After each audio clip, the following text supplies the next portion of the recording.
Hoje é dia 10 de janeiro de 2021, são 16 horas e 28 minutos.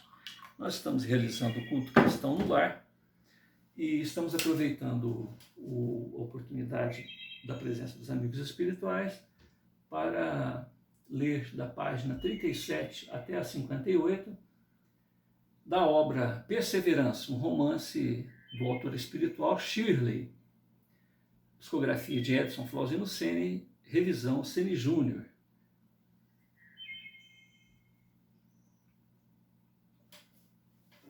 Página 57 ao final. O amor nos coloca à frente de muitas gerações, então quem ama é benigno, humilde, se porta convenientemente, busca a glória do Altíssimo e não a própria glória. Quem ama se foca na própria missão, dando direito aos contemporâneos de agirem conforme o seu progresso o permite. Quem ama exempla, se oferece em holocausto, sofre, não se irrita, não suspeita mal. Está comprometido no êxito da divina missão recebida do autor da vida. Quem ama tem a mente no eterno e não no imediatismo das coisas. O amor se regozija com a verdade de que se faz portador. Tudo quanto for necessário suporta, tudo quanto for necessário espera. É tudo crer. O quanto for necessário. O amor é o divino levedo, a levedar todos os valores superiores da alma, inclusive a esperança e a fé. Página 38. Jesus, o Senhor de nossas emoções superiores, não nasceu nem veio a este mundo, senão para dar o testemunho do amor. Afirmou com segurança ser Ele próprio o caminho, a verdade, a vida. Entretanto, a matriz do amor universal referendou ser o autor da vida, quando disse: Mestre, sim, eu sou. Não vim a este mundo senão para dar o testemunho da verdade. Eu sou o caminho, a verdade e a vida. Mas bom é só o Pai que está nos céus. Então, a matriz do amor, a razão pela qual a presença do amor se fez na terra, tem por origem o próprio autor da vida.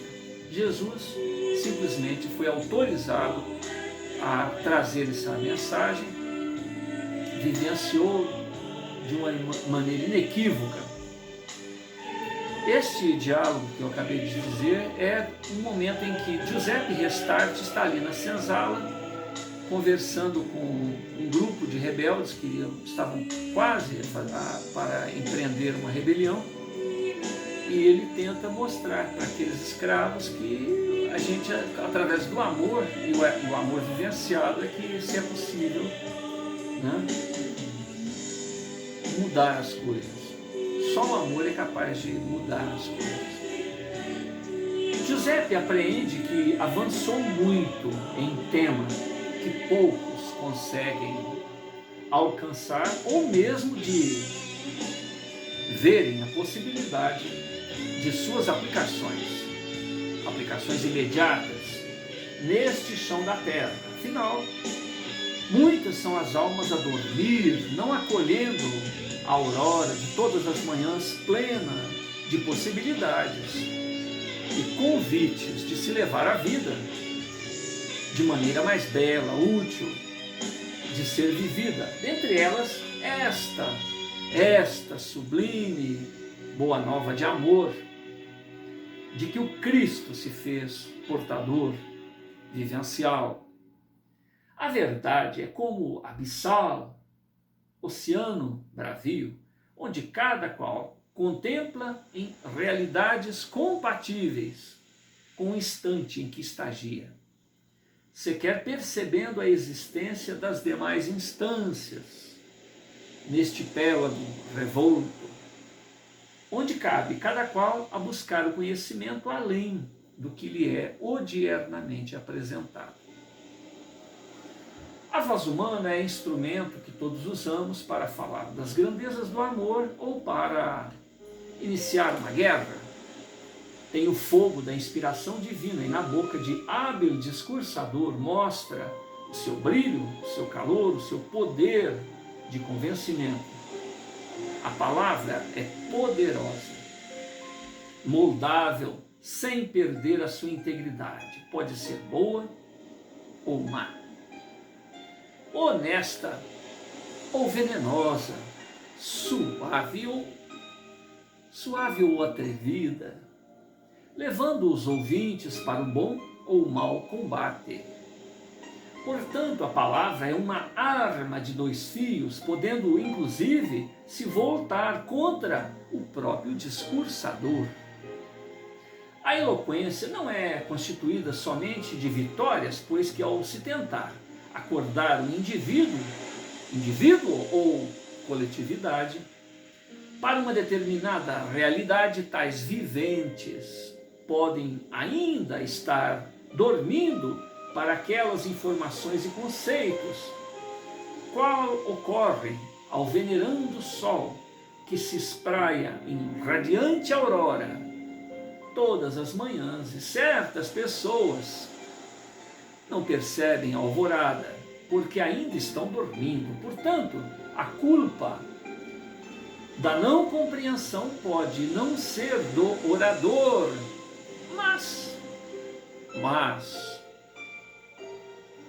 mas do próprio ouvinte, que ainda não está desperto para aqueles temas e ideias.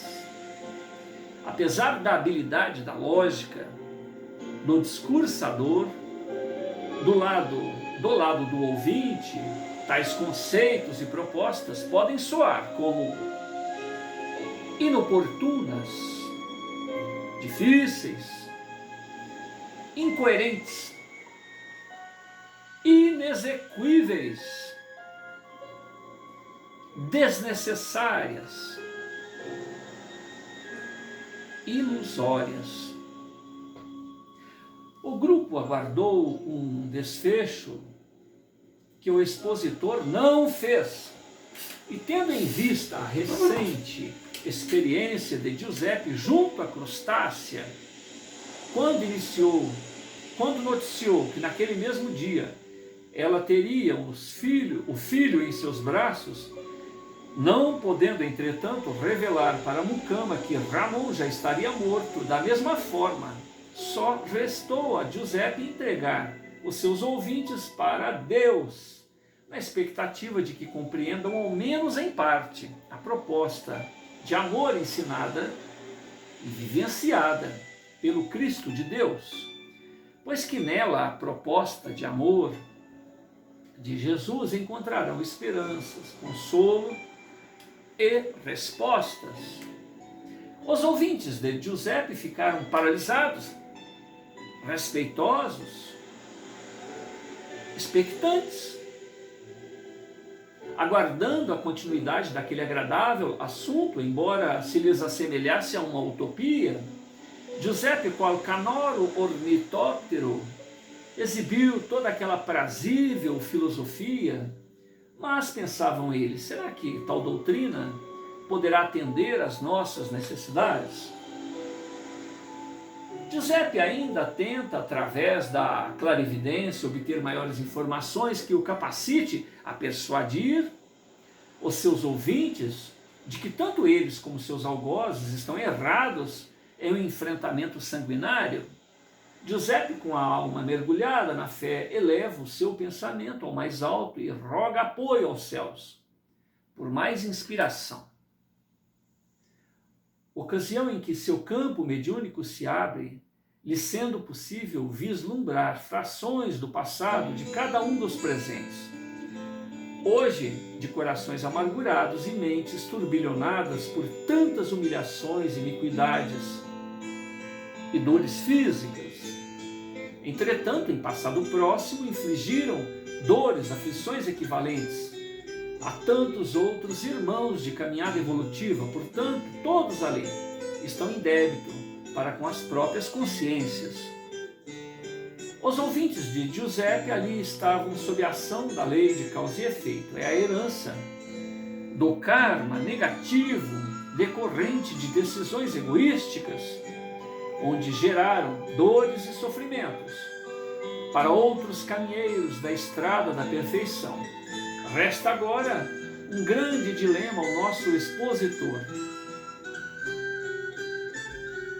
Como levar estas informações aos seus ouvintes? Falar para aquele grupo a respeito de Jesus, de sua oportuna mensagem, foi agradável e fácil, mas falar das próprias culpas, apresentar causas pretéritas das dores cujos efeitos se materializam naqueles dias, seria excessivo, embora os seus ouvintes já estivessem habituados ao intercâmbio com os imortais e cientes da própria sobrevivência. O desvelar destes novos conceitos agora só caberia à providência do Altíssimo Pai.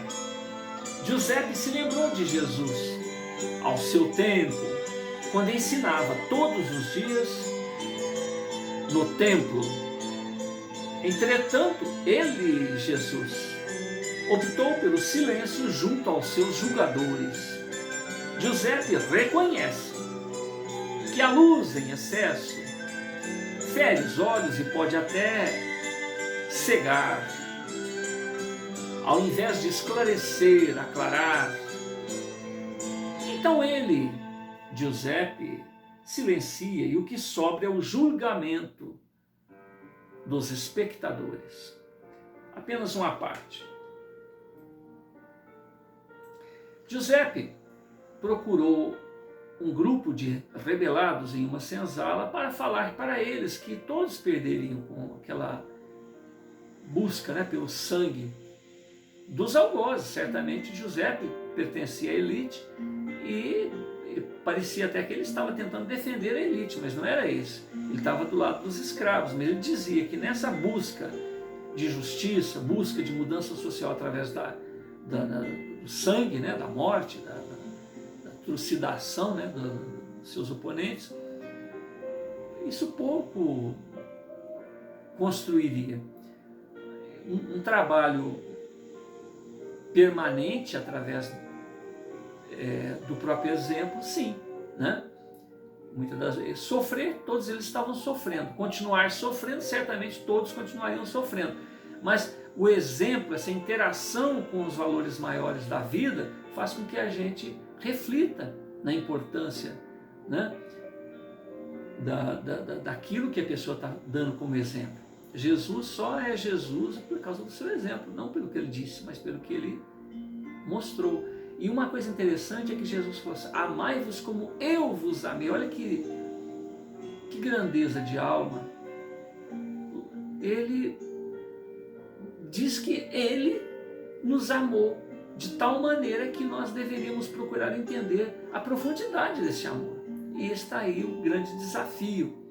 Ele amou de tal maneira que a gente até hoje não consegue compreender a extensão desse amor.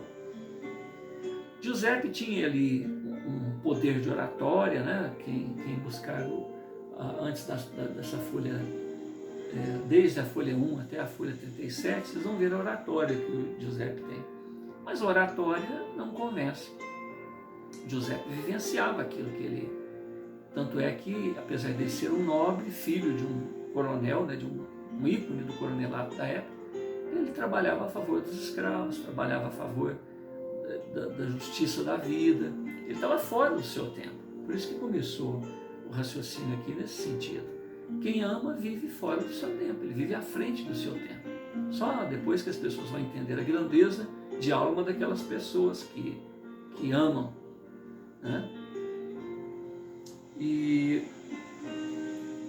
a história continua, né? Nesse sentido, de mostrar a vida do Giuseppe e o exemplo que ele deixou para aquele meio em que ele conviveu. Ele, como médium, além do conhecimento, né, de oratória, ele como médium ele viu a própria culpa, por isso que ele aceita com muita serenidade essa adversidade que a família tem contra ele, e ele olhando aqueles escravos, né, aquelas pessoas para quem ele estava expondo o que ele falava, sabendo que muitos deles sequer entenderiam aquilo que ele estava falando, mas a emoção, o sentimento de amor com que ele proferia aquelas palavras, isso contagiava. Então nem era o que ele dizia, mas como ele dizia que contagiava. Mas aquelas informações, muito embora à frente do tempo daquelas pessoas, iriam ficar nas suas mentes e com o tempo elas iriam entender. Ele poderia até expor, olha, você aí ó, do lado esquerdo, aí, ó, primeiro, você lembra que na outra encarnação você fez isso, é por isso que você está passando por isso. Então é interessante isso. Ele tinha essa possibilidade, inclusive, de ver o passado das pessoas e saber por que aquelas pessoas estavam ali sofrendo da maneira com que sofriam. Então, a justiça da vida está além da nossa compreensão imediata. A providência divina nos coloca em ambientes onde aquele torvelínio, aquele movimento histórico, aquele momento social que está acontecendo nos fornece, né? Então quem está na condição hoje de coronel, né, vai responder por aquilo, dependendo do uso que fizer. E quem é escravo, que está ali naquela condição difícil, certamente está respondendo por problemas anteriores. Não existe bala perdida, existe bala achada. O indivíduo que é atingido por uma bala perdida, essa bala iria acertar qualquer um, mas por coincidência, justamente, né? O indivíduo que perde um avião e deixa de ter um acidente aéreo, ou aquele que de última hora pega o voo e vai, né? E com isso passa pelo acidente, nada disso é por acaso. Nós temos que lembrar que nós somos espíritos imortais. Ninguém morre. A Covid, que está aí atendendo todo mundo, né? Foi tão alardeada que caiu até no descrédito das pessoas que não estão nem se cuidando mais. Estão se reunindo, sem máscara, estão indo para a praia, estão fazendo tudo aquilo que não deveria, por culpa dos próprios governantes, que alardearam a coisa de uma maneira exagerada, né? Mas que agora sim, agora as coisas certamente estão tendo uma gravidade maior e as pessoas já não estão muito interessadas nisso. Por quê? Porque cansou. Mas a doença não cansou daqueles que se cansaram dela, né? Continuando o assunto aqui, a princípio se fez o silêncio naquela roça de candomblé, pois depois os seus ouvintes se entreolaram. A princípio se fez o silêncio naquela roça de candomblé. Depois os seus ouvintes se entreolharam, surpresos. E entre esgares de motejo, seguiram-se os risos incontidos, deslustres, galhofas. Até aqueles que inicialmente apoiavam Giuseppe se emudeceram e aguardaram a decisão da maioria. Pouco eles abarcaram da profundidade daquelas palavras.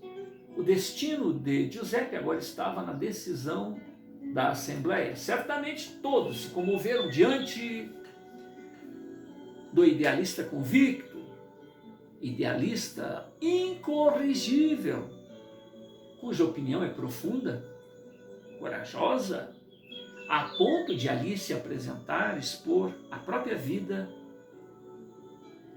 De outro lado, talvez, pensavam eles, os ouvintes, estivessem apenas diante de um inofensivo e desequilibrado, ou seja, um lunático que se infiltrou em forças inimigas com argumentos confusos, ingênuos. Giuseppe tivera a oportunidade de apresentar a sua defesa, cuja conjectura externava a sensação do dever cumprido. opinião corajosa, convicta que lhe poderia custar a vida. Postura esta que era digna de admiração e respeito. A Assembleia decidiu que Giuseppe não era um perigo para eles, então deixaram que ele dali partisse rumo à sua casa, sob a admiração de alguns e a gargalhada da maioria. Oh, a que preço o progresso humano alcança! Oh, a que preço o progresso humano avança!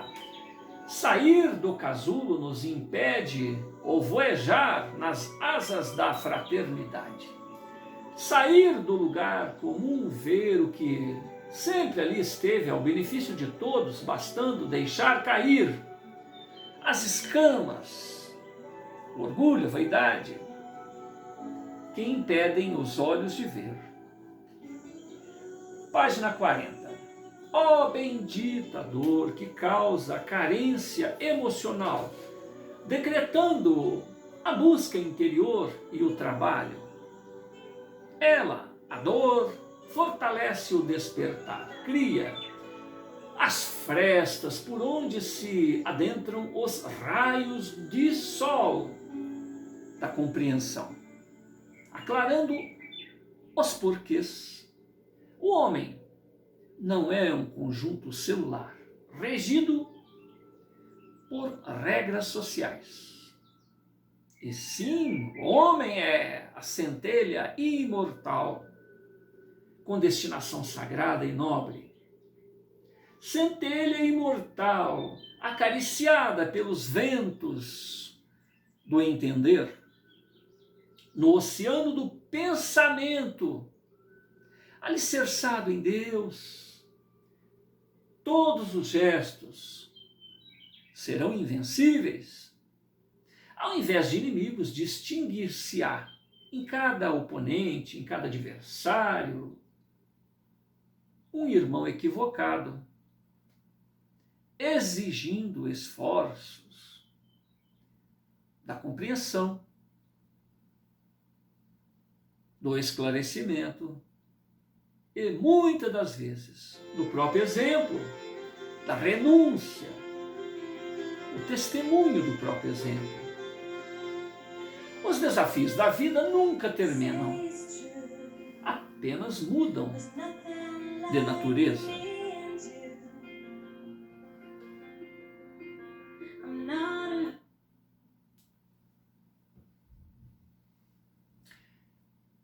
Os desafios da vida nunca terminam, apenas mudam de natureza de acordo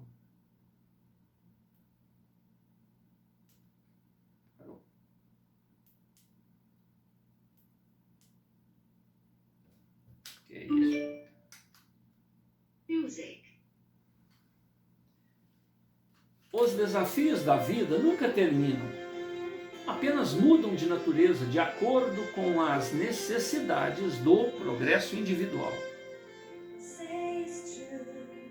No espírito de aceitação do vivente se poupa séculos de padecimento futuro. Deve-se criar a simpatia necessária para viver bem com todos ao redor. Benditas lágrimas que faiscam luzes na alma desperta, ou faiscam luzes para despertá-la. No mais das vezes se repetem os mesmos equívocos por várias existências, quando se escolhe a revolta, a indignação. Então a boa meta é se instrumentar da compreensão, da humildade e da paciência. Em profundas conjecturas, Giuseppe se aproxima da propriedade da família e percebe que de longe é reconhecido pela mucama crustácea. Entre sorrisos, gestos de preocupação, ela se aproxima e o saúda. Graças a Deus você está de volta, senhorzinho. Todos estavam preocupados com a sua demora. Dito isto, Crustácea o abraça, sincera, calorosamente. Em seguida, adentram a casa grande. Logo à porta, sua irmã Diná itera acalorado abraço e diz empolgada pela emoção: você se ausentou por muito tempo. Meu irmão, você nos causou inquietação. Nós te procuramos por bastante tempo, mas no fundo da alma todos sabíamos que você estava bem. Agradecido pela acolhida, Giuseppe expõe largo sorriso, mas logo se recompõe diante de suas preocupações. Então ele comenta: Diná, estou um pouco apreensivo por tudo que está acontecendo. Ainda há pouco estive junto a um grupo de rebelados, ocasião em que procurei dissuadi-los. De novo, confronto sanguinário. Uma vez que eles se mantêm inconformados diante do que lhes é oferecido por nosso círculo de privilegiados, diferentemente do tratamento que recebem odiernamente, eles foram justos comigo e permitiram expor os meus pensamentos. Tentei-lhes incutir uma visão renovada da vida, falando do príncipe da paz e da sua mensagem luz. Todos me ouviram respeitosamente. Ao final, a maioria deles zombou de minhas ideias, como ocorre em nosso círculo doméstico. Interpretaram-me por lunático inofensivo, e deixaram que eu retornasse à nossa casa. Sabe, Diná, estou seguro de que ao tempo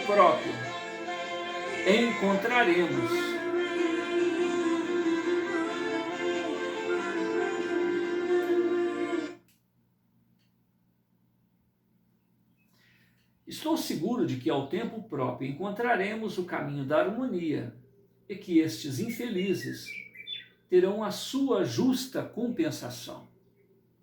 O céu não desampara nenhum vivente. Em seguida, Giuseppe se lembra das dores domésticas e se desculpa com Diná e Crustácea pelo equívoco. Giuseppe, Crustácea e Diná, conversando, se encaminham para a intimidade da casa, onde se acomodam em um grande sofá, para estenderem aquele momento de confraternização. Vão perguntando as suas apreensões e valiosas lições de vida. Página 41.